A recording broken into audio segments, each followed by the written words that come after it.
22번째 강의 좁은 문, 우리 지난주에 좁은 문 첫 번째 말씀 나눴고요. 오늘 두 번째 말씀입니다.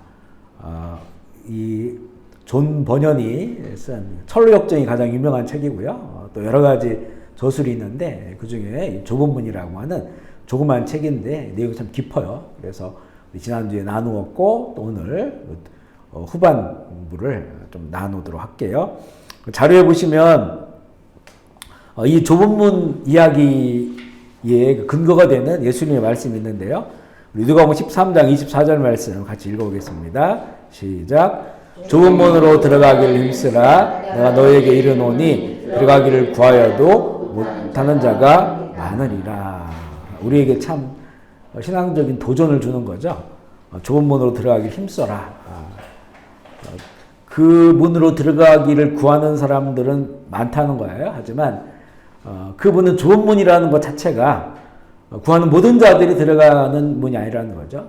신앙 고백하는 신앙 고백자들 모두가 이 좁은 문이 천국문인데 이곳을 통하여 천국에 들어갈 수 있는 것이 아니다. 그러니까 너희들은 그 좁은 문으로 들어가기를 힘써야 한다. 예수님의 그런 말씀이에요. 그리고 우리 지난주에 이 좁은 문에 관한 이야기를 나누면서 그 좁은 문의 이야기가 주는 의미를 나눴는데 첫 번째가 이 좁은 문은 천국에 관한 암시다.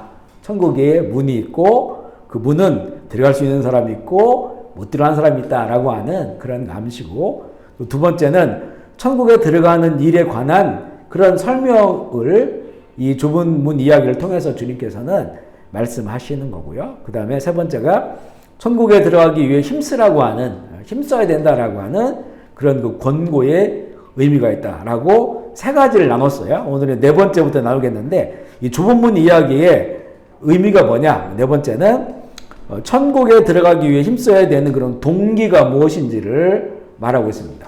우리는 왜 천국에 들어가야만 하는가?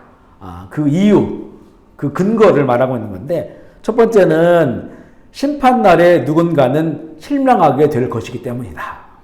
심판날. 이게 이제 심판날이라고 하는 거는 개인의 시간이 있고 또 최종적인 그 역사적인 시간이 있죠. 만약 우리가 예수님 믿다가 이제 죽으면 그러면 그 죽어서 주님 앞에 섰을 때 그때 이제는 양과 염소로 나눈 것 같은 이제 그런 그 개인의 인생에 관한 그런 심판의 시간들이 있겠죠. 하지만 이제 그 심판을 통해서 우리에게 정해진 것은 천국 갈 사람들은 낙원에 있는 것이고 지옥 갈 사람들은 음부에 있는 것이다 이렇게 얘기했잖아요. 그런데 이제 그 모든 거 역사가 끝나고 주님이 오셔서 하나님의 그 힘보자 심판이 성경에 보여주고 있는데 그 심판 때가 되면 모든 게 다시 부활하여서 이제는 심판대 앞에 서게 되는데 이게 최종적 그런 심판이라고 했죠.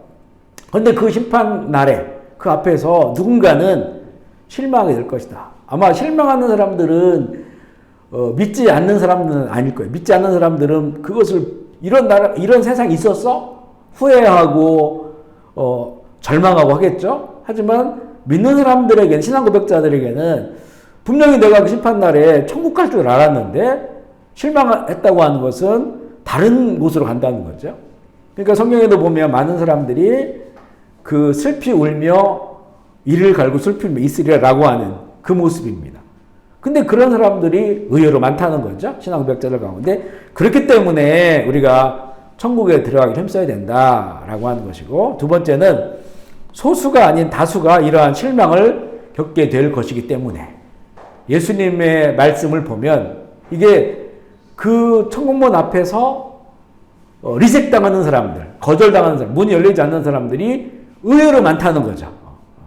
의외로 많고 그래서 그렇기 때문에 그 문이 좁은 문이라고 예수님이 말씀했기 때문에 실망을 겪게 될 사람들이 많다. 신앙 고백자들 가운데서. 그래서 우리가 힘써야 된다는 것이고 세 번째는 땅과 하늘의 권세를 가지신 예수 그리스도께서 하신 말씀이기 때문에 이거는 우리의 모든 신앙생활의 동기, 우리의 소망의 동기는 예수 그리스도의 말씀이잖아요.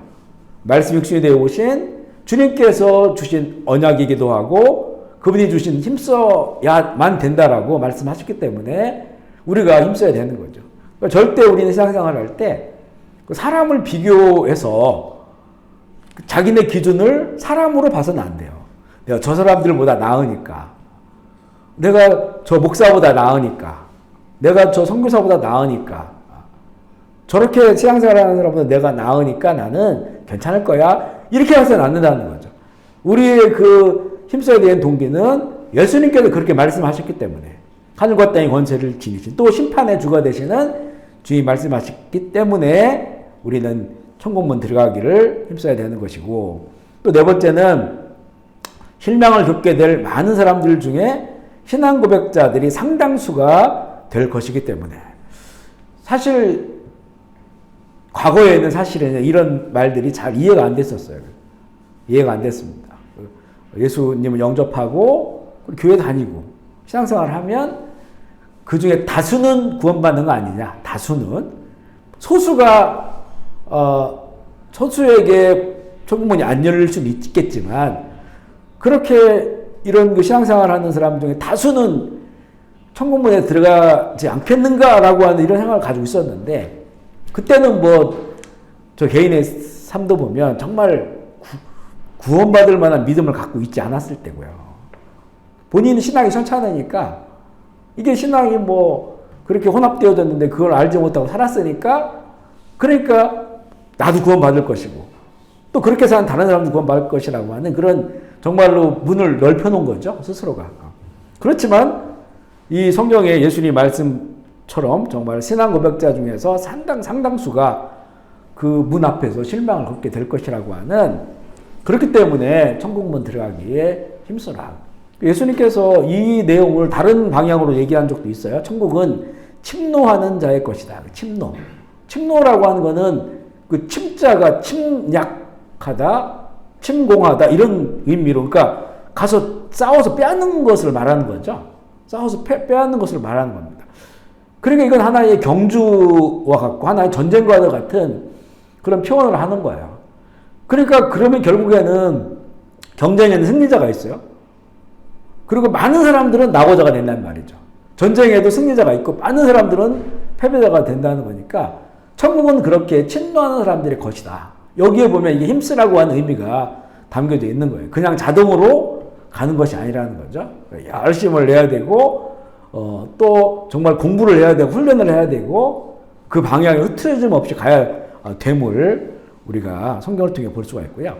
다섯 번째는 은혜도 없고 들어가기를 힘쓰는 일이 부족한 곳에는 들어가고자 하는 마음과 경쟁 자체가 무익하기 때문이다. 그러니까 왜 힘써야 되냐? 그러면 힘쓰지 않은 사람들이 있는 곳들이 있잖아요. 힘쓰지 않은 사람들이 있는 그런 그 곳에서는 그걸 힘쓰는 사람이 없으니까 서로 경쟁하거나 이런 게 없어요. 그리고 힘쓰지 않는 사람들이 있는 곳에서 무언가를 힘쓴다고 하는 것은 다른 방향의 것이에요. 다른 방향에. 무익하다는 거죠. 보면 이제 저희가 이제 한국에 가면 여러 교회를 다니면서 초청해 주셔가지고 말씀을 전할 때가 있단 말이에요.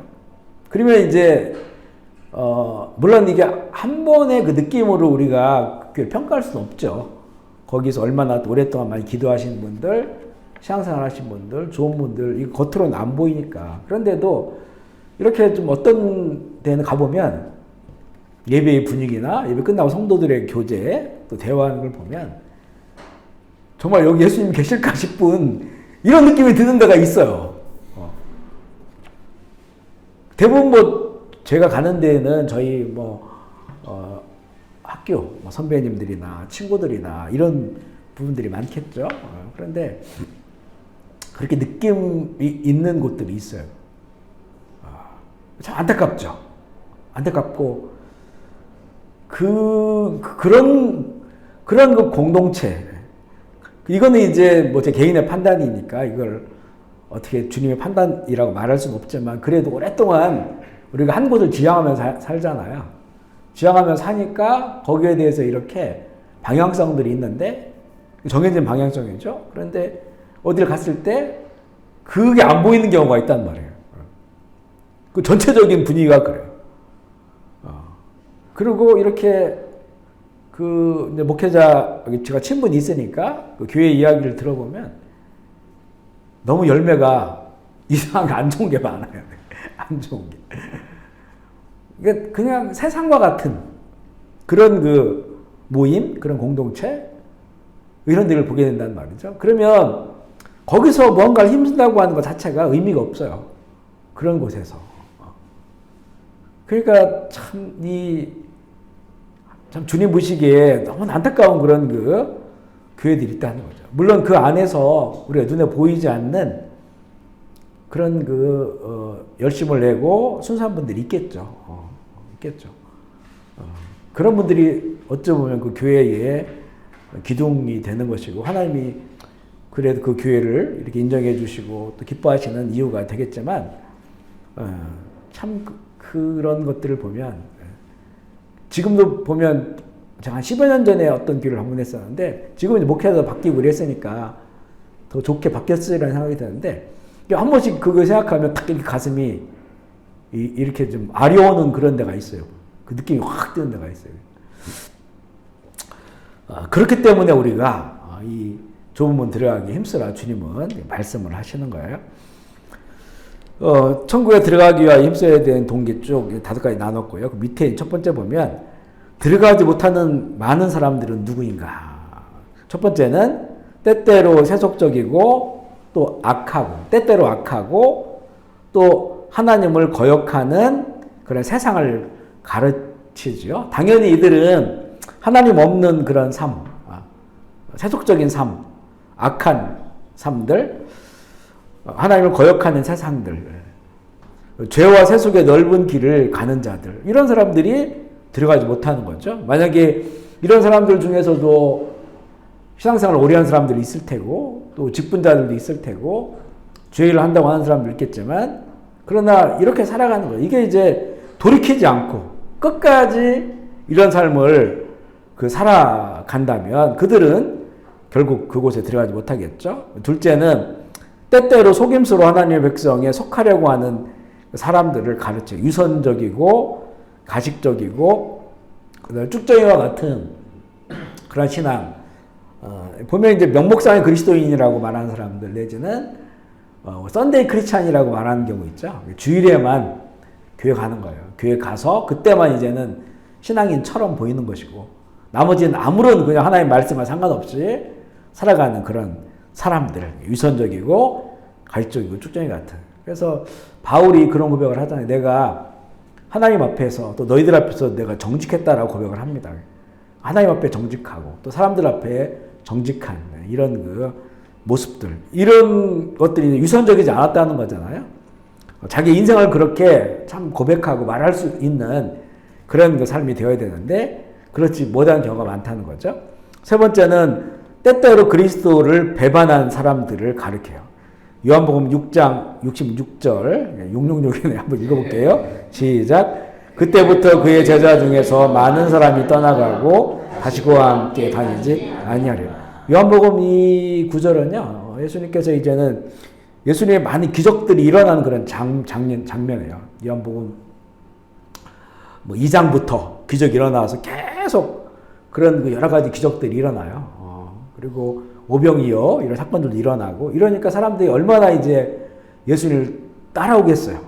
많은 무리들이 예수님을 따라와요. 또 가까운 사람들, 내가 예수님 제자가 되겠다. 당시에는 이 랍비 문화가 있잖아요. 이스라엘에는. 그러니까 랍비, 선생을 이게 나의 랍비다 인정하고 따라다니는 이런 그 제자가 되고자 하는 그런 사람들이 있었단 말이죠. 그런데 예수님께서 이런 놀라운 기적을 행하시는데 전혀 예수님의 그 어떤 그 지향점은 그 사람들의 왕이 된다든가 임금이 된다든가 또 뭔가 정치적인 힘을 가지려고 한다든가 그렇지 않은 거예요. 오히려 본인은 죽어야 된다고 말씀하고, 또 너희도 그 내 제자가 되려면 너희들이 자기 십자가를 지고 나를 따라야 되는, 자기를 부인하고 자꾸 죽음에 대해서 하나의 미랄이 죽어야 된다고 하는 이런 말씀을 계속 하시거든요. 내가 가려고 하는 길은 너희들은 올 수 없는 길이다 라고 하는 이런 말씀을 들으니까 이게 세상적으로 뭐 유익한 게 없으니까 예수님을 버리고 배신한단 말이에요. 그리고 보면 다시 그와 함께 다니지 아니하였다. 완전 예수님이 떠난 거예요. 이런 사람들, 그리스도를 배반한 사람들, 이런 사람들도 그분에 들어가지 못하고요. 넷째는 때때로 교회에서 큰 소리를 내며 많은 일을 하지만 구원의 은혜가 부족한 사람들을 가리킵니다. 구원의 은혜가 부족하겠어요? 주님께서 주시는 그 아버지의 은혜는 완벽하죠. 완전하죠. 충만하죠. 그런데 그에게 구원의 은혜가 부족한 거예요. 그거는 결국에는 이 사람의 믿음의 문제가 있는 거죠. 거듭나지 않은 것이고, 그러나 교회 생활은 열심히 하는 거예요. 그러니까 교회 생활을 열심히 하는 것을 보고 우리는 착각해서는 안 되는 거죠. 착각해서는 안 된다. 교회 생활을 내가 열심히 하면서 스스로도 그거에 만족해요. 내가 구원의 길을 가고 있다. 나에게 그분이 열 것이다. 그렇게 만족하고 있는 거죠. 근데 구원의 은혜가 부족하다고 하는데, 이건 사실 이것도 보면 나타나요. 우리가 이제 정말 구원의 길을 가는 사람들은 그 정서, 그 구원받은 자의 정서가 있어요. 정서가. 참 감사가 넘치고, 기쁨이 많고, 어떤 어려움과 고난 속에서도 절망하지 않고 살아가는, 이런 그 성경에서 보여주는 구원받은 자들의 그 정서가 있다고요. 정서가. 근데 이런 게 없어요. 계속 그 감정은 계속 이 업앤다운이 심하고, 그리고 우울하기도 하고, 이거는 시대때때로 바뀌고, 정서가 너무 바뀌는 거예요. 좋을 때는 뭐 생명까지 드릴 것 같다가 어떨 때는 완전히 안 믿는 사람처럼 또 말하고 행동하는 이런 것들이 있다는 거죠. 위험한 사람들입니다. 위험한 사람. 근데 교회는 엄청나게 열심히 일을 해요. 이거는 스스로가 정말 이 하나님의 구원의 그 사건, 구원의 은혜에 대해서 깊이 있게 되돌아보지 않으면 안 된다는 사람이에요. 부족한 사람들입니다. 다섯 번째는 때때로 온갖 교리에 휘둘리는 불쌍하고 무지하고 미혹된 사람들을 가르친다. 이런 사람들이 많죠. 뭐 요즘 유튜브에 원체 좋은 말씀들, 또 신학자들의 그런 그 신학 강의라든가 이런 게 많다 보니까 누구 이야기 들으면 또 거기 빠져가지고 거기를 또 쫓아다니고, 또 누구 얘기 들으면 또 쫓아다니고. 그러니까 우리가 이제 성경을 잘 보면요, 성경의 사람들, 위대한 사람들 있잖아요. 근데 하나님께서는 그 한 사람에게 모든 걸 다 주질 않습니다. 한 사람에게, 예수님에게는 다 있어요. 그분은 하나님이시고 완전한 인간, 완전 하나님이고 완벽하죠. 그분에게는 다 있습니다. 그러니까 그분이 우리의 구세주가 되는데, 아브라함에게 다 주시지 않았어요. 모세에게 다 주지 않았어요. 다윗에게 다 주지 않았어요. 이 사람, 이 신앙의, 성경의 사람들이 실패하고 실수하고 이런 것들이 쭉 나오잖아요. 다 주지 않았다. 그러니까 우리가 어떤 사람의 어떤 설교를 듣든지 아니면 어떤 신학적으로 놀라운 그런 이야기를 듣든지, 하지만 그게 우리의 그 온전함을 쌓아가는, 우리가 신앙의 길에 온전함을 쌓아가는 참고는 되지만, 그 말을 완전히 그 진리처럼 받아들여서 그 한쪽으로 기울어지거나 빠지면 안 된다는 거죠. 이단들에 빠진 사람들이 그런 경향들이 많습니다. 그런 경향들이. 결국에는 그게 나중에는 어떤 그 이단에 빠지는 것도 정서적으로 지성, 이성, 감정적으로 되게 결합이 되죠, 거기. 너무 잘해주니까. 그리고 거기에 가르치는 교리가 굉장히 논리적이에요. 그러니까 이게 이성적으로도 받아들여지는 거죠. 지성적으로도 계속해서 끊임없이 거기 가르쳐요. 그러면서 이제 완전히 이제는 빠져들어가게 되는 그런 것들을 보게 돼요. 그러다 보니까 결국 이 이단의 영들이 사로잡혀가지고 벗어나지 못하기 때문에, 우리는 앞으로 우리 신앙생활 하면서 정말 좋은 말씀 많이 듣고 또 공부해야 되고 그렇습니다. 하지만 그런 것들을 우리가 통해서 우리 성경의 그 말씀, 우리에게 준 진리의 말씀을 잘 더 이해하고 온전한 믿음으로 갈 수 있는 하나의 참고할 수 있는 자료로 삼아야지, 그래도 한 사람에 빠지거나 이렇게 돼서는 안 돼요. 그래서 뭐 유튜브 같은 거를 설교를 들어도 너무 한 사람 것만 계속 듣는 것도 위험합니다. 그러니까 한 사람 걸 들으면 이렇게 시원하거든요. 처음에 시원하고 너무 좋고, 그래 다른 것들은 다 꺼놔버려요. 그러다 보면 결국에는 그 사람이 완전하지 않잖아요. 불완전한 사람들입니다. 그렇기 때문에 그런 부분에 조심해야 된다. 바로 결국에는 온갖 교리에 휘둘리는 미혹된 그런 사람들, 이들도 이제는 그 문으로 들어가지 못하게 될 것이고, 여섯 번째는 때때로 세상에서 선한 사람들과 심지어 자기는 구원받게 될 사람이라고 여기는 자를 가리킨다는 거죠. 그럼에도 불구하고 주님께서 나는 넌 모른다라고 얘기하신다는 거예요. 우리 누가복음 2장 34절 말씀 읽어보겠습니다. 시작. 시므온이 그들에게 축복하고 그의 어머니 고라이는 그들 중에 많은 사람을 패하거나 흥하게 하여 비방을 받는 표적이 되기 위하여 시험을 받아. 예수님께서 이제 할례 받으러 예루살렘 성전에 왔을 때 이 시몬이라고 하는 어떤 선지자죠. 노인. 그 선지자가 이 아기를 보고 이제 축복을 해요. 근데 그 중에 나온 얘기가 뭐냐면 이는 이스라엘 중 많은 사람을 패하거나 이스라엘 사람이다라고 하면 당시에는 그들은 우리 아브라함의 자손이고 우리가 구원받을 사람이라고 한 것을 여기고 있었단 말이죠. 그런데 이스라엘 중에 많은 사람을 패하기도 하고 그리고 흥하게 하는 것은 완전히 생각지도 못했던 사람들, 비천한 사람들, 낮은 사람들, 결국 그 당시에 그 종교 율법을 통해서 죄인으로 취급받았던 사람들, 그런 사람들이 흥하게 된다. 그런 사람들이 구원을 받게 된다는 거죠. 그러니까 예수님을 통해서 이런 일이 일어난다는 거예요. 우리가 그래서 신앙생활을 하면서도 바로 이런 난 구원받을 사람이야 라고 말하는 사람마저도 천국문 앞에서 거절당할 수가 있다는 것이고, 또 어떤 때는 이런 선한 행위를 하는 사람, 선한 사람들, 우리가 이런 부분에 여러 번 얘기를 했잖아요. 윤리적이고 도덕적이고 법이 없어 살 수 있는 선한 사람들, 다른 사람보다 더 열심히 봉사하고 나누고 살아가는 사람들, 그러나 그 행위로 구원받는 거 아니라겠죠. 행위로. 하나님 없이 하는 그 행위들은 오히려 더 구원에서 멀어져 버립니다. 이게. 왜냐하면 그것으로 스스로를 만족시키거든요. 이게 자기의 의가 되게 한단 말이에요. 의가. 그래서 보면 예수님의 복음을 끝까지 안 받아들이는 사람 중에서 한 부류가 뭐냐면 되게 착한 사람들이에요. 이 사람들은 교회 다니는 사람들을 보니까 나보다 못하거든. 나보다 못해요. 성격도 나보다 안 좋아. 좋은 일로 나보다 더 안 해.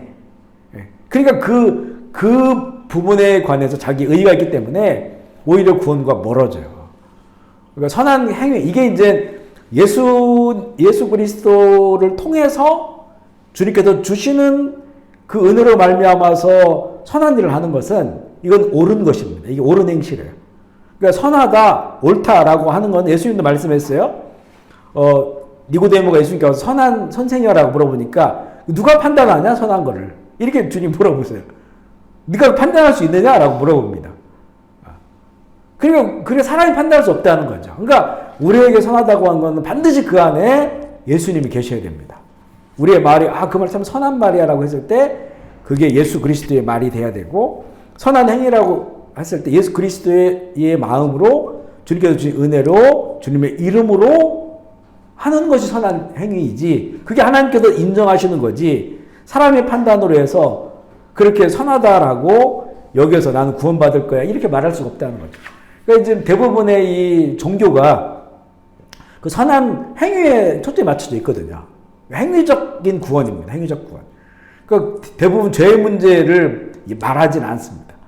네가 세상에 선하게 살았느냐, 악하게 살았느냐, 이것이 이제는 그것으로 이제 그 내세가 결정된다는 거죠. 대부분 그래요. 캄보디아 불교도 마찬가지고 힌두교도 마찬가지고요. 다 선한 행위입니다. 행위. 이슬람도 결국에는 선한 행위예요. 거기도 선한 행위. 종교적 행위든지 율법적 행위든지 그게 선한 행위입니다. 그러니까 죄의 문제를 이게 심각하게 또 근본적인 죄의 문제를 다루질 않아요. 그러니까 예수님이 십자가에 죽으신 걸 이해를 못하는 거죠. 왜 그것과 나의 구원과 연결되느냐? 주님께서 나에게 무슨 선한 행위를 해준 게 있느냐라고 하는 거예요. 이게 기독교에서도 잘못하면 주님께서 그렇게 선한 행위를 하셨기 때문에 주님의 제자가 된다고 하는 것은 우리도 그렇게 선한 행위를 쫓아 살아가는 거다라고 이렇게 봐서는 안 된다는 거죠. 결국 주님께서 죽으신 건 우리의 죄의 문제거든요. 그러니까 우리가 주님을 따른다고 하는 것은 1차적으로는 예수 그리스도께서 우리의 죄값 치르시고 우리를 자유케 하신 그 자유함, 그 구원의 은혜 감격, 그것을 가지고 이제는 내 남은 인생이 이제 나의 인생이 아니고 주님께서 그 생명 주고 사신 인생이니까, 그래서 이제 주님의 말씀에 순종하며 하나님 나라를 확장하는 삶을 살겠다라고 하는 그 삶이 바로 선한 행위로 나타나는 거지, 그 선한 행위 때문에 그렇게 되는 것이 아니라, 분명히 우리가 이게 우선 우리 신앙의 앞뒤를 철저하게 이제 봐야 된다는 거죠. 다섯 번째는 이제 이 좁은 이야기의 의미, 다섯 번째는 소수만 천국에 들어갈 것이다 하는 거예요. 소수만. 그 의미의 첫 번째 내용은 사람들이 천국에 대한 전적인 소유권을 주장하지만 소수만 천국을 위협으로 받게 될 것이라는 거죠. 그동안 좀 얘기했던 것이고, 두 번째는 그러므로 심판 날에 많은 사람들이 크게 실망하게 될 것이다 라고 하는 것이고요. 세 번째는 그러므로 천국에 가는 일이 하찮은 일이 아니라는 거예요. 그러니까 남들 다 가는 게 아니라는 거예요. 믿는 모든 사람들이 가는 게 아니라는 거죠. 천국은 꿈꾼다고 들어갈 수 있는 것이 아니라 천국을 소유하는 사람들은 천국을 들어가기 원하는 사람들은 법대로 힘써야 돼. 법대로. 그러니까 내가 내 의지대로 이게 천국 가는 길이야, 이렇게 하면 천국 가는 거야 라고 해서 자기 의지대로 힘써서 되는 게 아니고 법대로. 이게 사실 그 말씀인데 하나의 말씀을 좀 더 뭐라 할까요? 강한 표현을 한 거죠. 그래서 하나님께서도 내가 내 법을 너희 마음속에 주겠다. 이게 이제 구약의 하나님의 백성들이 준 약속이에요. 내 법을 너에게 주겠다. 새 법을 너희 마음에 새기겠다. 이게 이제 예수 그리스도를 통해서 주시는 생명의 법, 성령의 법, 구원의 법이에요. 그 법을 따라서 우리가 힘써야 된다는 거예요. 때가 되면 모든 사람이 어떻게든지 천국에 대한 소유권을 주장할 겁니다. 그걸 예수님이 말씀해요. 마태복음 25장 44절 말씀 읽어볼게요. 시작. 그들이 대답하여 이르되 주여 우리가 어느 때에 주께서 줄이신 것이나 목마르신 것이나 나그네 되신 것이나 헐벗으신 것이나 병든 것이나 옥에 같은 것을 보고 공양하지 아니하니, 주장하는 거죠. 지금 오른쪽 양들 왼쪽 염소로 나눴단 말이에요. 이미 나눠졌어요. 그러니까 이 사람들이 주장하는, 왜 우리가 염소입니까? 왜 우리가 영벌 지옥불에 들어갑니까? 우리는 이 천국에 들어갈 사람들 아닙니까? 라고 그 천국이 자기 것이라고 소유를 주장하는 거죠. 그런데 그 소유권을 주장하는 많은 사람들 중에서 천국을 위협으로 얻지 못하게 되고 소수만 천국을 위협으로 얻게 될 것이다. 이어 읽어볼까요? 마태복음 25장 45절 말씀 시작. 이에 임금이 대답하여 이르시되 내가 진실로 너에게 이르노니 작은 자 하나에게 하지 아니한 것이 곧 내게 하지 아니한 것이라 하시니라. 여기서 보면 꼭 행위 같잖아요. 행위, 그죠? 이 말씀을 보면 이렇게 너희가 가난한 자들, 목마른 자들, 목에 갇힌 자들, 이런 자들 돌보지 않고 그리고 먹이지 않고 찾아가지 않고 이런 하지 않았지 않느냐. 그들이 곧 나다. 지극히 작은 자들은 나였고 너희들이 그렇게 하지 않았기 때문에 너희들은 그 천국에 들어갈 수 없다라고 말씀하셨는데, 그 사실 이 말씀이 보면요 25장 그 뒷부분에요. 예수님께서 마태복음 24장에 다시 오실 것에 대해서 징조를 말씀해 주시고, 그리고 이제 다시 오심을 기다리는 자들은 이러한 마음과 삶으로 주님 오심을 소망하면서 준비해야 된다라는 그 말씀을 해주시는 것이 25장에 세 가지 비유를 들어주잖아요. 첫 번째가 열처녀의 비유죠. 열처녀의 비유. 그거는 그 예수의 말씀을 들은 사람들이 신랑이 다시 오신다고 하는 것을 늘 기억하고 간직하고 그 등과 기름, 말씀과 성령으로 충만해서 그것을 준비하라고 하는 이 내면의 그런 문제죠. 내면의 문제. 그 두 번째 그 예어가 뭐냐면 달란트의 비유예요. 주님께서 이제 너에게 주신 것, 그 주신 것을 가지고 이제는 하나님 나라를 이루며 살아가라라고 하는 거죠. 그래서 주신 게 한 달란트 줄 수도 있고 2달란트, 5달란트를 줄 수도 있는데 주님이 주신 것을 가지고 살아라는 거예요. 우리에게 주님이 주신 게 무엇이겠습니까? 구원의 은혜죠. 죄사함의 은혜.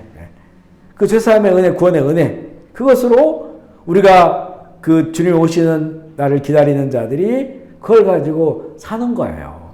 내 의지, 내 힘, 내 뜻대로 사는 것이 아니고 주님께서 베푸신 그 은혜를 가지고 사는 거예요. 값없이 주신 것, 값없이 나누면서 사는 거죠. 그러면 그 삶이 뭐냐? 이게 이제 세 번째 양과 염소를 가르는 거예요. 그 삶은 영혼이 메마르고 또 목마르고 삶이 어렵고 가난한 자들에게 그것을 나눠주면서 살아라라는 거거든요. 그러니까 결국에는 이거는 그 세 번째 그런 행위 때문에 구원받는 게 아니고 이 사람은 이미 주의 오심을 믿고 기다리는 거예요. 그리고 그는 말씀과 성령으로 충만해요. 그리고 그의 삶은 이제는 다 주님께 드려졌어요. 그래서 그 삶이 주님께서 주신 그것을 가지고 아버지의 나라를 위해 살아가는 것이고 그 삶의 구체적 모습이 바로 가난하고 어려운 자들, 이 사람들은 예수님이야, 나의 주님이야 라고 생각하고 그들을 사랑하며 사는 그런 삶을 말하는 거죠. 그러면서 이 얘기를 하시는 거죠. 그런데 많은 사람들이 염소로 구분이 되는 거예요. 이거는 안 믿는 사람을 말하는 게 아닙니다. 왜냐하면 예수님께 주여라고 하거든요. 주여 우리가 언제 안 그랬습니까? 라고 하거든요. 그러니까 성경을 가지고 있고 말씀 아는 사람들인데 그들이 그렇게 안 살았던 거예요. 주님의 오심을 준비하지도 않았고 이런 심판날을 준비하지도 않았고 그리고 자기 뜻대로 산 사람들이니까 그가 참 믿음의 삶에 열매가 없는 거죠. 그들이 영벌로 떨어지게 될 것이다. 그런데 이런 사람들이 많아지게 된다는 거죠. 그래서 누가복음 12장 32절 말씀 읽어볼게요. 시작. 적은 무리여 무서워 말라. 너희 아버지께서 그 나라를 너희에게 주시기를 기뻐하시니라. 그렇죠? 적은 무리여 기뻐하라. 적은 무리라는 거예요. 아버지께서 그 나라를 너희에게 주시기를 기뻐하시니라. 그러고 보면 예수님 시대에도 정말 소수 아니에요, 소수. 거기에 대제사장, 제사장 그룹, 또 각 유대교 안에 종파들, 여러 종파들, 그 수많은 사람들, 그들이 정말 그리스도의 복음을 듣고 돌이키지 않았다면 그들은 다 다수가 되고 다수. 천국문에 들어가지 못한 다수가 되고 오히려 이제는 자기를 다 부인하고 철저하게 예수 그리스도의 제자의 삶을 살아가는 그들만이 그 소수, 그 무리들에게 유업을 그 나라를 너에게 주시겠다라고 약속을 하시는 거죠. 자, 소수만 구원받음에 대해 성경이 증거하고 있는 것이 노아 홍수 시대 8명. 그죠? 노아 부부, 그리고 세 자녀의 부부들 8명. 그리고 이제는 족장시대에는 아브라함, 이삭, 야곱을 얘기하는 거예요. 그 시대에 수많은 사람들이 있었는데 그들 가운데서 구원받은 사람들이 족장들밖에 없다는 거예요. 족장들. 그리고 소돔과 고모라를 포함해서 5개의 성읍이 멸망됐다겠죠. 거기도 아마 수많은 사람들이 살고 있었을 거예요. 근데 거기서 오로지 아브라함의 조카인 롯과 2딸. 롯의 아내는 소금기둥이 됐죠. 3명만 구원받았다는 거예요. 소돔과 고모라가 멸망할 때. 지금 이게 고고학적으로요. 뭐 고고학까지도 가지도 않아도 소돔과 고모라 사해바다 그 지역이거든요. 거기 가보면 거기에 유황이 박혀 있어요. 땅에. 지금 이거는 이렇게 파보면 그 유황이 나와요. 하늘에서 유황불이 떨어져요. 이게 땅과 부딪히면서 불길이 임하는데 이게 이제 식어버리는 거예요. 그러면 그 황이 되는 거예요. 황. 우리가 성냥 같은 거 이렇게 킬 때 그 황이잖아요. 그죠? 그게 막 엄청나게 박혀져 있어요. 소돔과 고모라 그 지역에. 실제 그런 일들이 일어나게 된 것임을 보게 되고요. 정말 그렇게 소수만이 구원을 받는데 예수님께서 내가 올 때쯤이 되면 세상이 그러하리라. 노아의 때처럼 될 것이고 소돔과 고모라 때처럼 될 것이다. 그래서 그 회개한 요나의 선포를 듣고 회개한 니느웨 그 백성들이 너희를 심판할 거다. 왜냐면 그 사람들은 회개하고 구원받았을 거 아니에요. 그죠? 그들은. 그러니까 그렇게 될 것이다라고 예수님이 말씀하니까 지금 우리가 그런 시대니까 얼마나 이게 적은 숫자가 될지를 말씀하고 있는 것이고요. 사사시대에 보면 사사기 21장 25절 시작. 그때에 이스라엘의 왕이 없으므로 사람이 각기 자기 소견에 옳은 대로 행하였다. 이 모든 사람들, 자기 마음대로 산 사람들, 하나님의 백성들이었는데도 자기 마음대로 산 사람들, 다수죠? 못 들어가죠. 이사야 시대, 이사야 1장 9절 시작. 만군의 여호와께서 우리를 위하여 생존자를 조금 남겨두지 않으셨더라면 우리가 소돔 같고 고모라 같다. 이사야 때도 그렇다는 거죠. 이사야 때.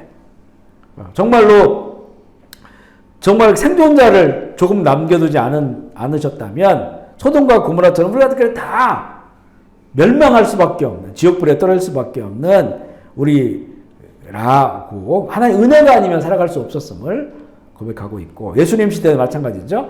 마태복음 23장 13절 시작. 하였을진저 외식하는 서기관들과 바리새인들이여, 너희는 천국문을 사람들 앞에서 닫고 너희도 들어가지 않고 들어가려 하는 자도 들어가지 못하게 하는, 이렇죠. 이 종교인들, 먼저 믿는 자들, 이들이 천국문을 다 막아서고 있다는 거야. 자기도 안 들어가고 다른 백성들도 못 들어가게 막고 있는. 왜냐하면 이게 왜곡된 것을, 진리가 아닌 것을 가르치기 때문에 그 무지한 백성들은 그걸 따라간단 말이에요. 천국문을 막고 있다. 마지막 시대 마태복음 11장 24절 시작.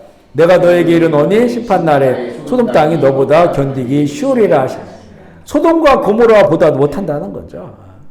지금은 정말 소돔과 고모라의 가장 악한 것이 동성 연애였잖아요. 그러니까 소돔이라는 영어 소돔에서 나온 소돔이라는 게 남색, 그러니까 남자들 동성애하는 것을 소돔이라고 한 고유명사로 만들어졌어요. 그 정도로. 근데 지금 보세요, 지금 얼마나 각 나라별로 지금 30개가 넘는 나라들이 동성애가 아니고 동성 결혼을 합법화시켰으니까 동성애는 뭐 말할 것도 없죠. 지금도 우리나라는 법적으로는 막고 있지만 문화적으로는 이미 개방돼 있죠.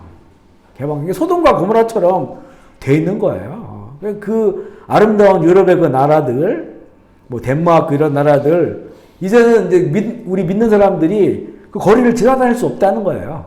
가보면 그렇게 아름답고 하나님께서 복을 주신 나라들이었는데 길거리에서 남자들끼리 키스하고 있고 여자들끼리 키스하고 있고 이런 게 너무나 자연스러운 것이 되어버렸으니까 그 아이들 데리고 갈 수가 없죠. 갈 수가 없습니다.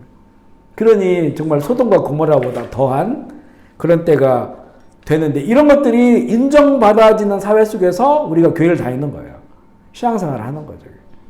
얼마나 참 많은 사람들이 이런 세상 속에서 교회를 다니지만 정말 오직 예수 그리스도의 진리 안에 거하지 못하면 구원받는 믿음이 없이는 그 문이 열리지 않게 됨을 보게 되고요. 이 두 번째는 구원받는 자에 대한 그 비유들이 나오는데, 여기도 보면 이제 나와요. 이제 소수에 대해서 알곡과 쭉정이, 곡식과 가라지, 가시밭의 백합, 남은 자, 그다음에 보석, 정금, 이런 것들이 어떤 의미겠습니까?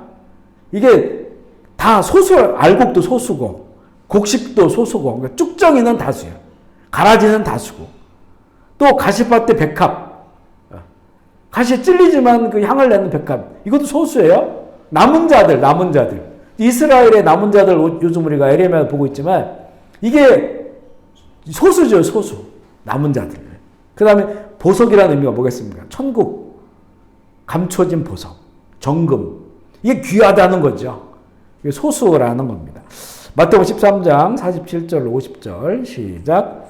또 천국은 마치 바다에 치고 각종 물고기를 모으는 그물과 같으니 물가로 끌어내어 앉아서 좋은 것은 그릇에 담고 못된 것은 내버리니라. 세상 끝에도 이러하니라. 천사들이 와서 의인 중에서 악인을 갈라내어 풀무불에 던져 넣으리니 거기서 울며 이를 갈리라.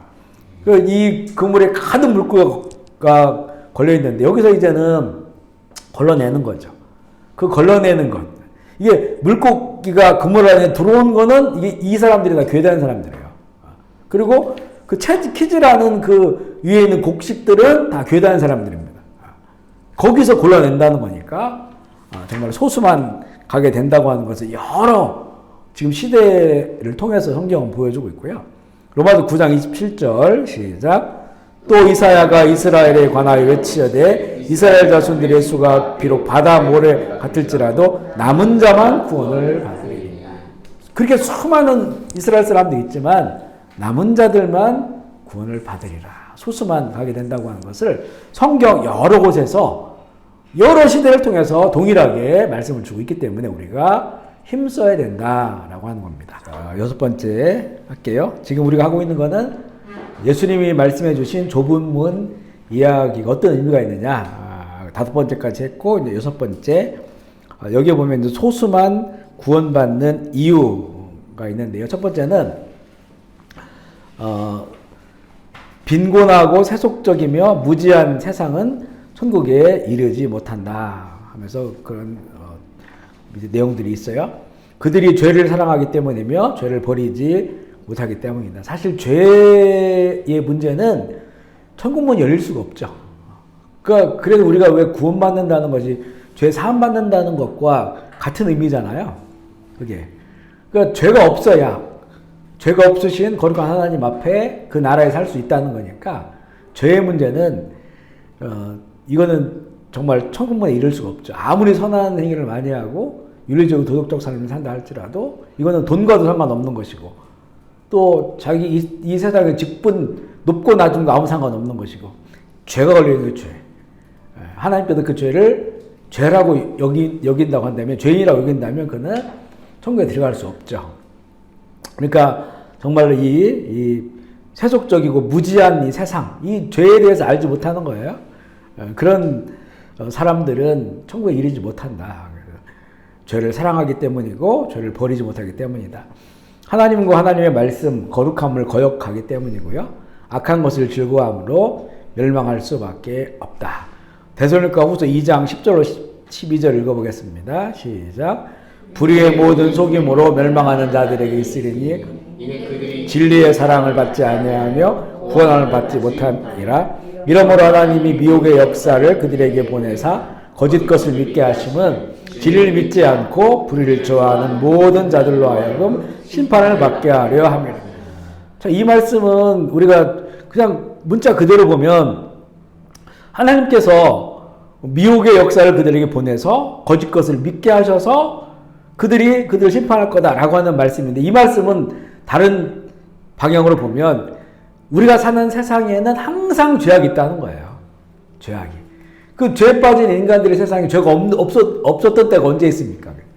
늘 죄악이 우리 가운데 있는 거죠. 근데 이걸 잘 분별해야 된다는 거예요. 이걸 분별하지 못하면 결국 그 죄악에 빠지고 미혹당하고 결국 심판에 받을 수밖에 없기 때문에 그래서 정말 좁은 문에 들어가기를 힘써야 되는 것이고 또 우리가 살아가는 신앙생활하는 많은 순간에 이게 정말 진리인지 또 이게 죄의 미혹인지를 살펴보아야 되는 거죠.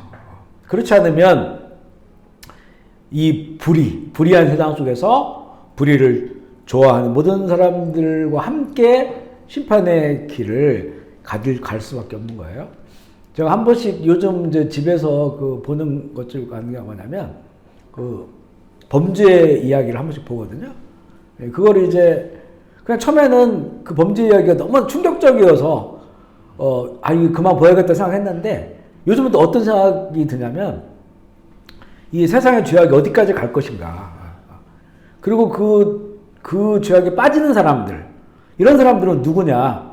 이런 것들이 자꾸 궁금해지더라고요. 영적인 사람을 이해하는 데 있어서 그 영적인 부분들이 궁금하고 또 우리가 캄보디아에서 저희가 만나는 사람들 가운데서도 그런 문제들이 있는 사람들이 있기 때문에 그래서 보면 쭉 그 연결되는 것이 그냥 이렇게 평범하게 살다가 어떤 극심한 죄에 빠지고 이런 경우보다는 그 사람이 태어나고 자라고 살아가는 가운데 계속해서 그 죄의 미혹 속에서 더 그런 환경에서 있는 사람들이 더 죄에 빠지기가 쉬워요.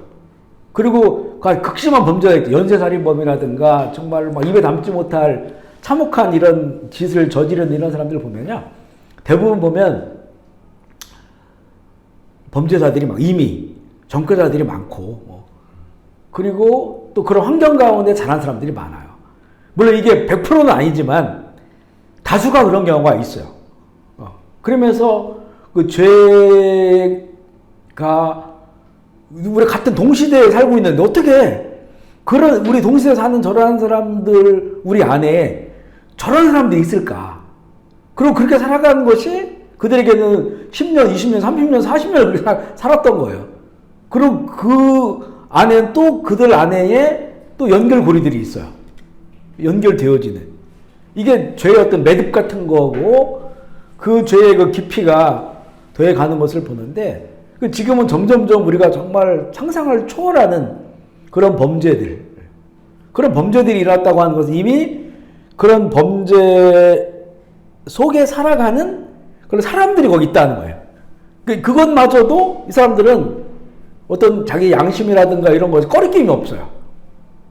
오히려 그런 것들을 어떤 20대 여성들을 막 연쇄적으로 3명을 그렇게 납치해서 나쁜 짓 하고 살해하고 그 돈을 다 갈취하고 이런 것들을 그 형사들이 나와서 얘기하잖아요. 그러면 어떤 사람은 그게 할 때마다 희열이라는 희열. 그러니까 이 사람이 3명을 그렇게 하고 잡혔으니까 이제 무기징역 받고 이렇게 되니까 이제 못 나오게 되는데 만약에 그냥 못 잡았으면 제 4번째, 5번째, 6번째 끝도 없이 그 어떤 인간의 어떤 양심 이런 것들이 완전 다 무너져 버렸어요. 근데 그 나이가 20대 후반, 30대 후반 이런 사람인데 그래서 도대체 사람들의 이야기는 너무 평범하게 사는 거예요. 겉으로 보면 평범하게. 근데 그 내면을 뜯어보니까 그 컴퓨터 안에는 막 엄청난 성착취하고 납치, 살인하고 이런 것들이 막 가득해요. 그런 그 영상들이. 이런 것들이 언제부턴가 사람들 속에 그 죄악들이 파고 들어가고 결국 헤어나지 못하고 그걸 상상하며 살며 그걸 실행하면서 사는 거예요. 거기에 대해서 전혀 양심의 가책도 없고 그리고 오히려 그걸 희열이라고 느끼는 거예요. 그죠? 그러니까 이런 이 죄악의 고리들 이거는 이제는 더 극심해진다는 거잖아요. 소돔과 고모라 같이 된다는 거니까 더 극심해져서 이제는 이런 그 기준들마저도 다 무너져 버리는 그 진리를 믿지 못하고 이제 불의를 좋아하는 거예요. 좋아하는 거. 어쩔 수 없이 불의를 저지르는 게 아니고 불의를 좋아하는 거예요. 그죠? 그런 길에서 이제는 심판받는 사람들이 많아지기 때문에 이게 이제 좁은 문일 수밖에 없는 것이고 두 번째는 이 세상에 다른 신이 그들의 눈을 어둡게 했기 때문이다. 예수 그리스도의 아름다움을 보지 못하며 그리스도의 구원을 못 보는 거죠. 고린도후서 4장 3절 4절 시작. 만일 우리의 복음이 가리었으면 망하는 자들에게 가려진 것이라 그 중에 미세상의 신이 믿지 아니하는 자들의 마음을 혼미하게 하여 광채가 믿지 못하게 합니다. 그리스도는 하나님의 형상이죠. 이거 보면 성경은 반복적으로 그들의 신이라고 하잖아요. 신. 그러니까 신은 항상 우상은 의미가 nothing의 의미가 있고 something의 의미가 있다고 그랬죠. 하나님 살아있는 하나님의 신의 관점에서 보면 이건 낯이 아무것도 안 해요. 신이 아니거든요. 그런데 사람들이 그거를 신이라 여기고 신이라 인정했을 때 이건 something이 돼요. 어떤 것이 돼서 결국에는 그것이 신이라고 하는 존재로 그 사람을 주장하게 만들어 버리는 거예요. 신은 파워가 있죠. 다스리는 거예요. 신적 권세가 있는 거죠. 사람보다 더 큰 권세죠. 영적이고 이것이 있다는 거죠. 그러니까 결국 거기에 빠져가지고 그 죄악이라고 하는 그 세상을 그 사람들이 좋아하는 다른 신들의 세상 이걸 이제는 사단의 나라, 짐승의 나라라고 말할 수 있을 텐데 그렇게 영적으로 다른 신들에게 빠져버리니까 거기서 헤어나오지 못하고 벗어나지 못하고 하나님의 아름다움, 예수 그리스도의 이 아름다움을 보지 못하는, 결국 맹인처럼 되어버려가지고 영원한 지옥불에 떨어지게 되는, 그분에 관한 그런 말씀이고요. 세 번째는 그들이 그리스도께 나아가는 것을 꺼리며 하나님의 인내와 은혜의 시간이 종료될 때까지 미루기 때문에 돌아서지 않는 거예요. 스가랴 7장 11절 12절 시작. 그들이 듣기를 싫어하며 등을 돌리며 듣지 아니하려고 귀를 막으며 그 마음을 금강석같이 하여 율법과 만군의 여호와가 그 영으로 옛 선지자들을 통하여 전한 말을 듣지 아니하므로 큰 진노가 만군의 여호와께로부터 나왔도다. 그러니까 이들이 이 귀를 막고 등을 돌리고, 그러니까 주님 하나님을 향한 그 선한 마음이 하나도 없어요. 그러니까 다른 신들의 영향력을 받은 거죠. 영적인 겁니다. 영적인 거. 그러니까 사실은 내가 예수를 안 믿어라고 하는 것이 본인들은 그게 과학적이라고 하고 과학적으로 증명이 안 되지 않느냐. 이성적이라고 오히려 우리 믿는 사람이 비이성적으로 생각하는데 하나님을 안 믿어라고 하는 것이 오히려 더 이게 이 과학적인 것이 아니고 더 영적이에요. 하나님을 내가 죽어도 못 믿어. 인정할 수 없어 라고 하는 것이 이미 다른 영에 빠져있기 때문에 그런 겁니다. 다른 영에. 그 우리는 성령, 거룩한 영에 그 안에 있는 사람들이지만 그들은 더러운 영, 악한 영, 사단의 영에 빠져있기 때문에 거기를 헤어나지 못해. 결국에는 다 영적 존재들이라는 영적 존재들. 그 영에 묶여있는 거죠. 그래서 끝까지 돌이키지 못하고 이렇게 하나님의 진리의 말씀이 선포됨에도 불구하고 돌이키지 못하는 거짓 속에 살아가고 있어요. 이런 사람들이 천국에 이르지 못하고요. 네 번째는 그들이 하나님의 자비를 오해하고 있기 때문에 그들은 자기 뜻대로 살아도 모든 것이 형통할 거라고 생각해요. 신명기 29장 10절 시작. 그런즉 너희는 이 언약의 말씀을 지켜 행하라. 그럼 너희가 하는 모든 일에 형통하리라. 그러니까 하나님 주신 그 형통은 하나님 언약 안에 있어야 돼요. 하나님의 뜻 그 말씀 안에 있어야 된다는 거죠. 이게 전제예요, 전제. 우선. 그래야 언약의 백성이기 때문에 언약이 성취되는 건데 그 언약과 상관없이 그 언약은 파괴하고 그 언약 안에 살아가지 아니하고 내가 형통할 거야. 하나님의 자녀니까 형통할 것이라고 그렇게 인정하고 살아가요. 그리고 하나님은 사랑이시고 하나님은 인자하시고 자비하시기 때문에 우리라 할지라도 은혜를 베풀어 주실 것이다 라고 하는 헛된 믿음을 가지고 있는 거죠. 이게 지금으로 말하면 기복주의 신앙 같은 그런 신앙입니다. 전혀 주님 그리스도 안에 살아가지 않아요. 살아가지 않으면서 내가 교회 다니고 또 이 교인이기 때문에 하나님 나를 사랑하시고 긍휼을 베풀어 주실 거다. 우리가 한 번씩 기도할 때 그런 기도 하잖아요. 하나님께서는 찬양에도 있죠. 내 모습 이대로 받으소서. 내 모습 이대로 받으소서. 맞습니다. 우리가 어떤 상황에 있더라도 하나님의 그 사랑, 그 은혜, 진리는 변함이 없어요. 비록 우리가 넘어질 때가 있어도. 하지만 내 모습 그대로 받아달라고 하는 것은 하나님의 그 사랑과 은혜가 지금 나는 그 사랑과 하나님이 나에게 베푼 사랑과 은혜를 따라서 내가 정말 살고 싶은데 그렇게 하고 싶은데 이 주의 말씀을 따라서 정말 온전하게 살아가고 싶은데 세상 속에 살아가는 나의 그런 부족함들이 있기 때문에 그 부족함을 하나님의 사랑과 은혜로 비추어서 내 모습 그대로 받아달라는 거지. 내가 전혀 하나님의 그 나라, 그 말씀에 대해서 관심도 없고 자기 뜻과 자기 모습대로 살면서 하나님 내 모습 그대를 받아주셔서 긍휼 베풀어 주신다고 하는 이거는 스스로 자기가 그렇게 인정하는 거예요. 그죠? 이거는 왜곡된 그런 하나님의 그 사랑 안에는 하나님의 공의가 있지, 공의. 항상 우리가 알아야 되죠. 하나님의 사랑과 공의. 그래서 지금 예레미야서를 보여주는 것도 하나님의 공의적 심판과 함께 하나님의 은혜, 사랑을 보여주고 있잖아요.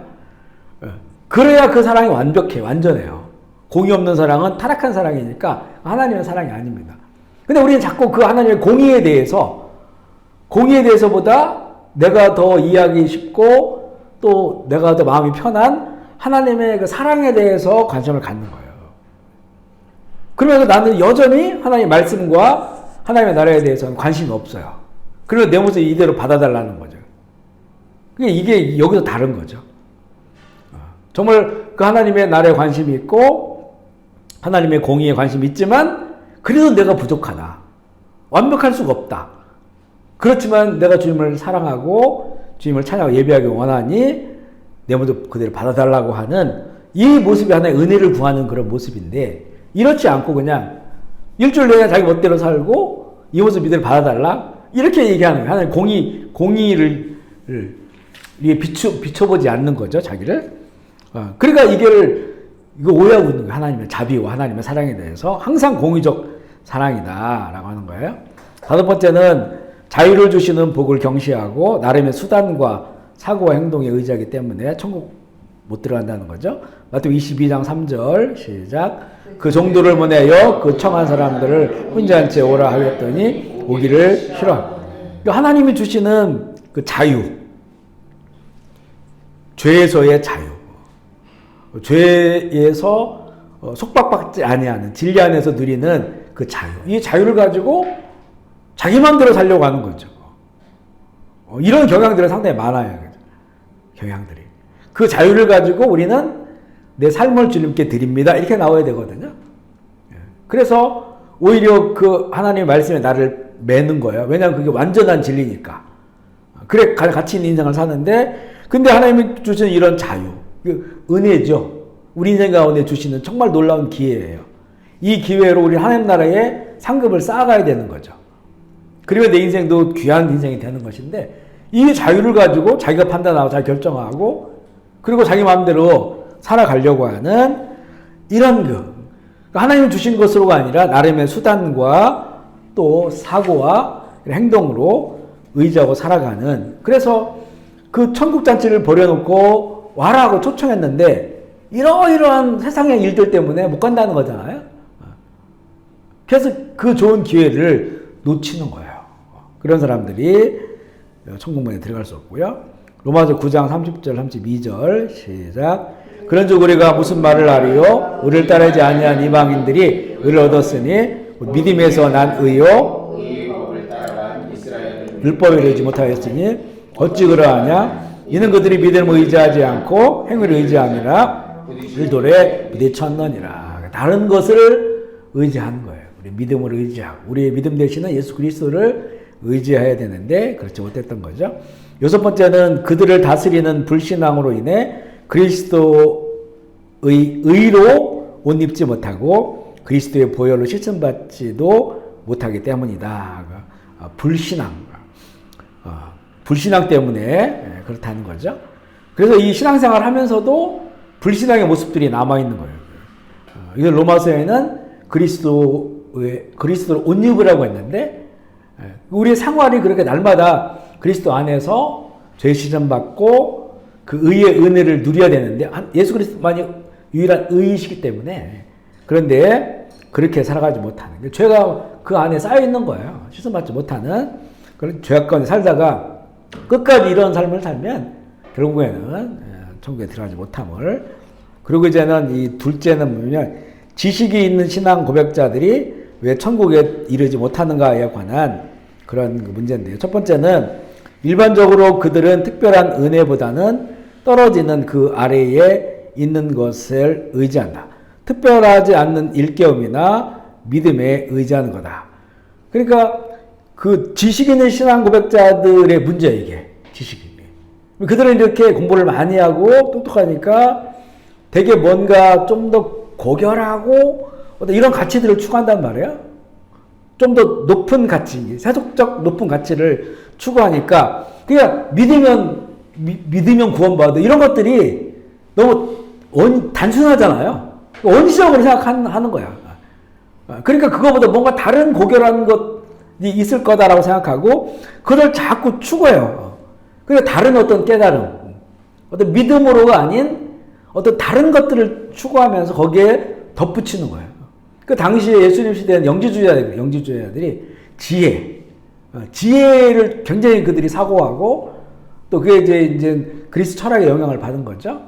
그래서 이 구원을 이 믿음으로 구원받는 것에 대해서 이들은 자신들이 배우고 또 추구했던 그 지혜, 그 철학 이것과 이렇게 연결시키는 거예요.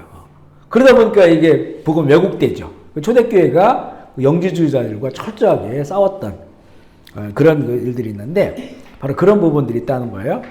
지금은 이제 교회가 약간 어떤 것들이 있냐면 교회가 자꾸 지성화되다 보니까 교리에 관한 이야기를 많이 하고 물론 되게 중요하고 필요해요. 그리고 하나는 이제 선행. 교회가 사회, 세상을 위해 좋은 일 많이 해야 된다라고 하는 그런 부분. 근데 이것으로 판단하는 거예요. 이것으로. 건강한 교회, 건강하지 않은 교회. 이거는 늘 얘기하듯이 하나의 열매라고 했죠. 그리고 더 중요하게 관심을 가져야 될 것은 복음의, 순수한 복음의 그 핵심, 그 진리. 이것을 오히려 더 추구하고 우리의 지성이 그것을 향해 있고 그러므로 말미암아서 이런 열매가 나타나야 되는데 이 열매를 오히려 더 강조하면서 안에 있는 것은 오히려 왜곡된 이런 그 복음을 가지고 있는 경우들이 있습니다. 이게 사실 현대의 교회에 되게 중요한 도전이기도 해요. 근데 두 번째는 구원의 지식은 있으나 구원 받을 믿음은 없다는 거죠. 믿음이 없는 것. 구원을 얻는 믿음처럼 많은 것에 대한 믿음이 있을 수 있는데 그 믿음을 구원받을 믿음으로 착각하는 거예요. 그죠? 요한복음 8장 44절 45절 시작. 너희는 너희 아비 마귀에게 났으니 너희 아비의 욕심대로 너희도 행하고자 하느니라. 그는 처음부터 살인한 자요 진리가 그 속에 없으므로 진리에 서지 못하고 거짓을 말할 때마다 제 것으로 말하나니 이는 그가 거짓말쟁이요 거짓의 아비가 되었음이라. 내가 진리를 말함으로 너희가 나를 믿지 아니하는도다. 예수님 말씀하신 진리, 그 진리는 나라는 거예요. 나 예수 그리스도 나를 말미암아 나를 믿는 것이라고 말씀했는데 이거가 당시 종교인들에게는 받아들여지지 않았어요. 받아들일 수가 없는 거였었죠. 그들은 그 구원을 다른 방식으로 생각을 했던 거예요. 율법. 그래야만이 그것이 어떤 고결한 것이다라고 그들은 여기고 있었기 때문에 결국에는 이제 그 거짓, 마귀, 하나님 섬기는 자들이 아니라 마귀를 섬기는 자들로 그렇게 예수님을 통해서 판명이 난 거죠. 그러면 구원 얻을 믿음은 뭐냐? 제가 구원 얻을 믿음을 하면 그 하나씩 읽어주시면 돼요. 1번부터 10번까지. 구원 얻을 믿음은 대상이 오직 예수 그리스도. 구원 얻을 믿음은 하나님의 말씀에 기여한다. 구원 얻을 믿음은 행위와 상관없이 의롭게 하심을 구한다. 구원 얻을 믿음은 마음을 거룩하게 하고 정결하게 한다. 구원 얻을 믿음은 도래하는 세상을 맛보게 해주며 그로 인한 기쁨을 누리게 해줄 것이다. 구원 얻을 믿음은 신앙을 위해 몸을 불사르도록 도울 것이다. 구원 얻을 믿음은 도래하는 세상에서 유업을 찾도록 도울 것이다. 구원 얻을 믿음은 신랑을 찾게 할 뿐만 아니라 신랑을 만나기 위해 준비하게 만들 것이다. 구원 얻을 믿음은 영원한 천국에 관한 확실한 소망을 갖게 한다.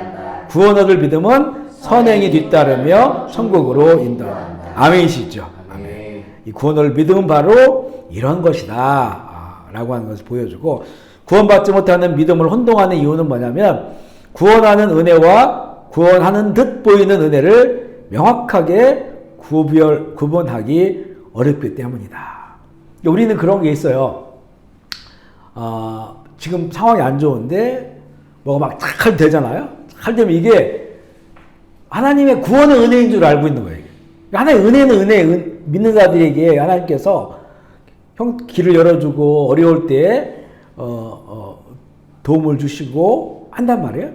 이런 것들을 경험하면 이게 어떤 내가 구원의 길을 가고 있다고 하는 것으로 내지는 내가 하나님을 잘 믿고 있다는 것으로 그런 은혜를 여긴 경우가 있는 거예요. 이게 사실 이것도 하나님의 구원받는 자들의 삶을 향한 은혜거든요. 은혜, 열매 주신 선물이란 말이에요. 그런데 이게 어떤 이 본질적 구원과 관계되어 있는 그런 은혜를 여긴단 말이죠. 본질적 구원과 관계되어 있는 거는 내가 잘 되든 잘 안 되든 아무 상관이 없어요. 그거는 내 삶이 괴롭고 힘들고 가난하고 이거 아무 상관이 없는 거예요. 구원의 은혜는. 이미 나에게 주신 그거는 내 내면 안에 있는 거죠. 영혼 안에 있는 겁니다. 그걸 기뻐하고 감사하고 살아가는. 내가 세상에서 잘 되고 잘 먹고 이런 것과 아무 상관이 없어요. 이런 것들은 하나님께 주시는 건 자녀들에게 또 하나님의 선물이에요. 선물. 이 땅 가운데서 주시는. 그렇지 않더라도 나에게 주시는 그거는 영혼의 죄사함의 은혜죠. 죄에서부터 구원하시는 거죠. 이거는 나의 조건과 환경과 아무 상관없는 거잖아요. 그게. 이미 그게 그 안에 있는 거예요. 그것은. 근데 그런 것은 누리지 못하고 그런 것은 감사하거나 감격하지 않고 뭐가 잘 되면 그때 꼭 하나님 살아계시는 것처럼 안 되면 하나님 안 계신 것처럼 이런 그 신앙이 위험한 신앙들이에요. 이건. 진짜 구원의 은혜를 누리지 못하는 거죠. 알지 못하는 거죠. 그렇게 되어지는 거다. 이렇게 구원하는 은혜와 구원하는 듯 보이는 은혜를 명확하게 구분하기 어렵다는 거예요. 그래서 이 사람들이 구원받을 만한 믿음 혼동을 하는 것이고 올바르지 않는 대상에 올바른 이름을 부여하는 기술이 있기 때문이다. 마찬가지 상황이에요. 마찬가지 상황. 보면 이제 긍정의 힘 같은 것이 늘 위험한 우리 신앙이라겠죠. 긍정의 힘. 하나님께서 모든 것을 나의 모든 것을 다 아시고 다 잘되게 해주실 거야. 이게 분명 하나님을 말하지만 하나님의 구원은 우리를 다 잘되게 하는 그 구원이 아니거든요. 완전히 다른 이름을 갖다 이거는 그냥 만몬이에요. 만몬. 그냥 그 바알을 섬기는 거나 마찬가지지. 이 세상에서 바알 신을 갖다가 하나님으로 부르는 것과 마찬가지예요. 성경의 사람들을 보면 알죠. 신학의 사람들을 보면 알죠. 우리가 내가 바알을 믿으면서 하나님이라고 이름을 붙이고 있는 건 아닌가. 돌이켜 봐야 된다는 거죠. 구원은 철저하게 죄에서의 구원이라는 거예요. 죄. 죄는 우리 모든 것과 연결되어 있습니다. 그래서 죄에서의 구원은 우리 모든 것의 구원입니다. 아멘이시죠. 그거는 내가 살아가는 현상과 상관이 없어요. 죄에서의 구원은. 그래서 이런 것들이 혼동이 된다는 거고요.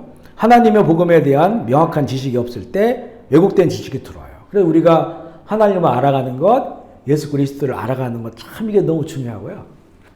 저는 이제 개인적으로 이 부분에 대한 관심이 많아져서 갈망하고 이렇게 알면 알수록 이게 너무 무한한 그 지식이고 하나님 알아가는 것은 무한한 세계, 끝도 없는 세계. 그리고 알아갈수록 엄청나고 알아갈수록 하나님을 향한 그 선명한 바라봄, 또 믿음 이런 것들이 생겨요.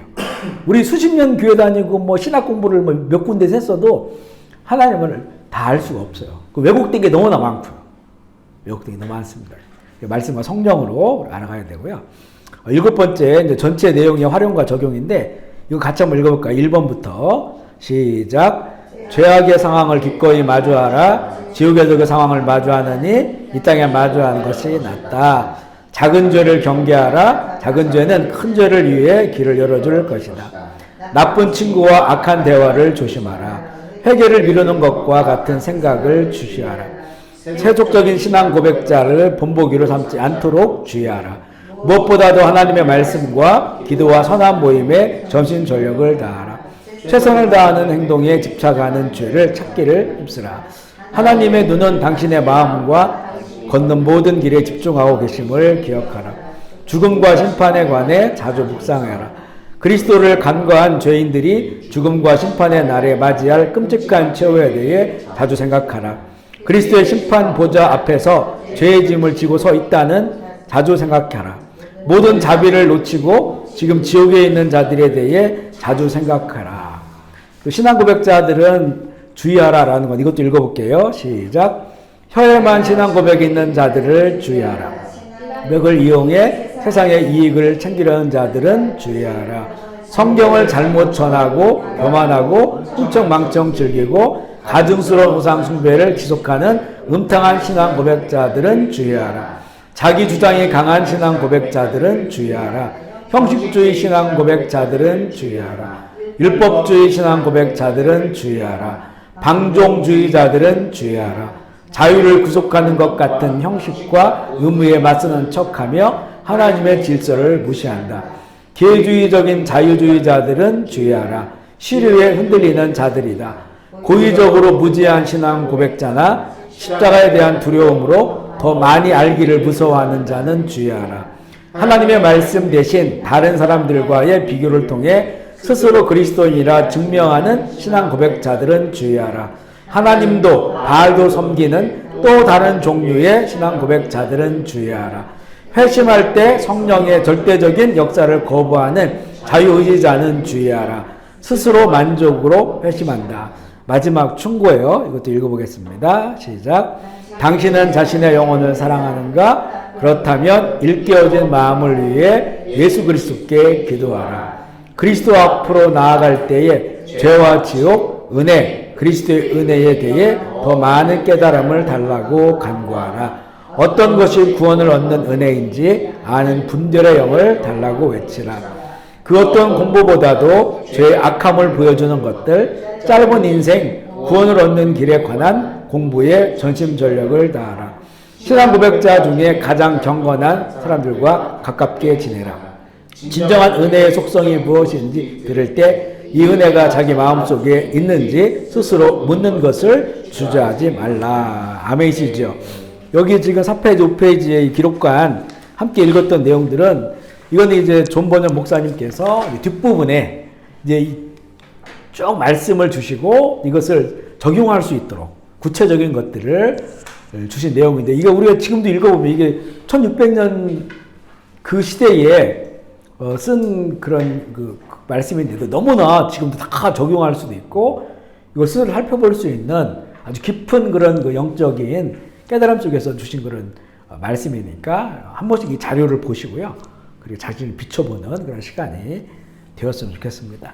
결론적으로 예수님께서는 천국문이 좁은 문이다 라고 얘기했고요. 그러니까 우리가 요즘 쭉 강조하는 것처럼 좁은 길을 걷고 그리고 좁은 문으로 들어간다는 거죠. 좁다고 하는 것은 다수가 들어갈 수 없다는 거죠. 신앙 고백자들 다수가 이 좁은 길로 걷지도 않고 좁은 문으로 들어가지도 못한다는 겁니다. 적은 문이라 하는 거예요. 그러니까 우리가 이것을 주님께 말씀해 주면서 그래서 좁은 문에 들어가기를 힘쓰라라고 하는 것이고, 힘쓴다고 하는 것이 무엇이냐라고 하는 것을 우리가 나누었어요. 늘 우리는 참 이 성경의 그 순수한 복음을 잘 알아가는 것, 그리고 이 복음을 주신 하나님과 예수 그리스도, 또 우리에게 복음으로 살아가게 할 수 있도록 오신 성령님과의 그 친숙한 친밀한 사랑, 교제를 통해서 하나님을 더 알아가고 그의 아들 예수 그리스도를 아는 것을 알아가도 참 믿음으로 그리고 믿음의 삶으로 살아갈 수 있도록 우리가 이 시간 다시 한번 결단하며 기도했으면 좋겠고요. 우리 정말 세상이 예수님이 말씀한 것처럼 노아의 때에 같아지고 있습니다. 또 소돔과 고모라 때 주님께서는 그때보다 더 할 거라고 했거든요. 정말 그때보다 더하는 기독교 국가들이, 많은 기독교 국가들이 동성 결혼을 합법화시켜 버렸어요. 소돔이 되어버린 거예요. 거기가. 우리도 그런 영향력 속에서 살아가고 있단 말이죠. 그러니까 더 우리는 좁은 문 들어가기를 갈망하고 힘쓰고 또 정말 순수한 영혼으로 살아계신 하나님의 말씀과 성령 안에서 우리가 우리의 남은 인생이 얼마 될지 모르겠지만 그 심판날을 향해, 심판날은 후회해도 아무 소용이 없어요. 돌이킬 수가 없습니다. 그래서 우리에게 말씀을 주시는 거거든요. 그 말씀을 붙잡고 또 말씀대로 살아가는 거예요.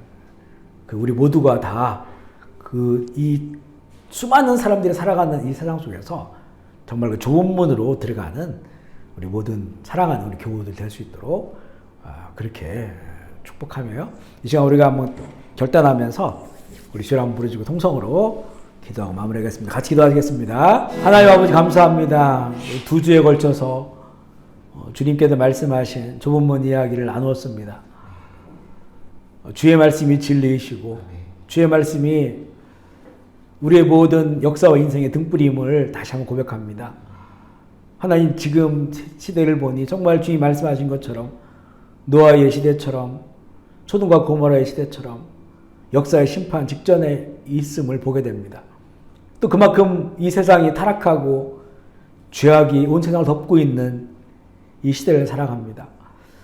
말씀으로 성령으로 우리가 깨닫게 하여 주시고 그리고 우리의 가는 길이 어느 길인지를 보게 하시고 사람들이 다 가는 넓은 길 대로가 아닌 사람들이 싫어하지만 사람들이 가는 길은 아니지만 주님께서 먼저 가신 그 좁은 길을 향하여 가게 하시고 그 끝에 있는 좁은 문 우리 다 들어갈 수 있도록 우리 사랑하는 믿음의 우리 공동체 가운데 은혜 옆으로 주시옵소서. 혹시 지금 우리는 다른 신들에게 왕을 빼앗기거나 왜곡된 복음이나 혼합된 복음 가운데 있지 않은지 말씀을 통해 잘 비추게 좀 도와주시고 우리를 이 좁은 문으로 인도하시기 위해 땅 가운데 오신 성령님 우리의 마음을 주장하여 주시고 하나님의 말씀이 아닌 것들은 다 버릴 수 있는 담대함을 주시고 주님들 깨워서 다시 오실 주님을 바라보며 그날을 잘 준비하는 하나님 나라의 의미 있는 삶 살아갈 수 있도록 주 인도하여 주옵소서.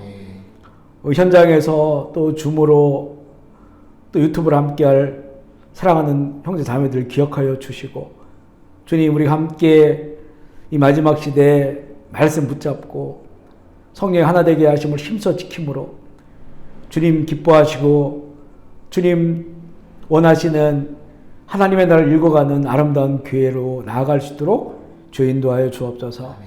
오늘도 귀한 장소 허락하시니 감사합니다. 이곳에 복을 내려 주시옵소서. 하늘의 복을 주시고 아버지의 은혜를 부어 주셔서 하나님 이 기업이 하나님 나라의 충성스러운 기업 되게 하시고 또 주께서 아름다운 것들로 채워주셔서 풍성하게 하시고 복음의 많은 열매를 맺는 의로운 기업 되게 하여 주옵소서. 감사를 드리며 우리 구주 예수 그리스도의 이름으로 기도합니다.